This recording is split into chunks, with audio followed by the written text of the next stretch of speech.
היי לכולן, כאן ורד המיילדת. תגידו, מה אתן יודעות על תנועות העובר? אחת מהתופעות המוכרות והמוזרות לנשים בזמן ההיריון זה התחושות בבטן. יש שיגדירו אותן כפרפרים, יש שיאמרו דגיגים, ויש נשים שיחשבו שיש להן בעיות עיכול ולא ממש ידעו לשייך זאת לתנועות עובר.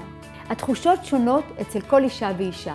ידוע כי תנועות העובר מהוות מדד חשוב לחיותו ולמצב בריאותו של העובר.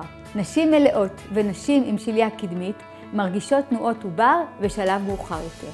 לרוב, סביב שבוע 18 עד 24 או לפני כן, תתחילי להרגיש תנועות של העובר.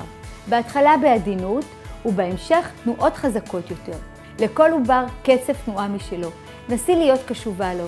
אחרי הכל, זו תחילת ההיכרות שלך עם תינוקך. עם התפתחות ההיריון, תתחילי לשים לב לתנועות העובר.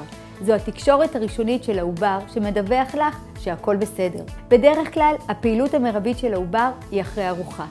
תשומת הלב לתנועות עובר תסייע לך לשים לב לשינויים בעלי משמעות. קצב התנועות במשך היום אינו אחיד. קיימת מחזוריות מסוימת של ערות ושינה של העובר.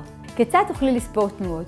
ספרי 3 פעמים ביום מתנועות העובר, בוקר, צהריים וערב. במשך חצי שעה את אמורה להרגיש 3 או 4 תנועות. את המעקב מומלץ לבצע בתנוחה נוחה, כשאת רגועה, בסביבה שקטה, ללא וואטסאפ או טלוויזיה.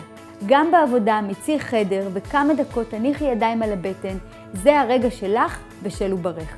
אם ספרת פחות מ4 תנועות, תאכלי משהו מתוק, שני תנוחה לצד שמאל, מכיוון שצד זה מגביר את זרימת הדם לרחם וגורם לעובר לזוז.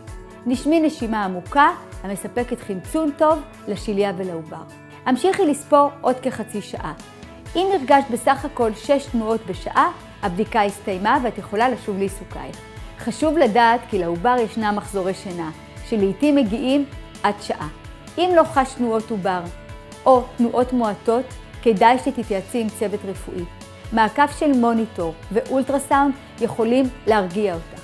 ביי בינתיים, תאכלו, תשתו ותזוזו. נתראה בסרטון הבא.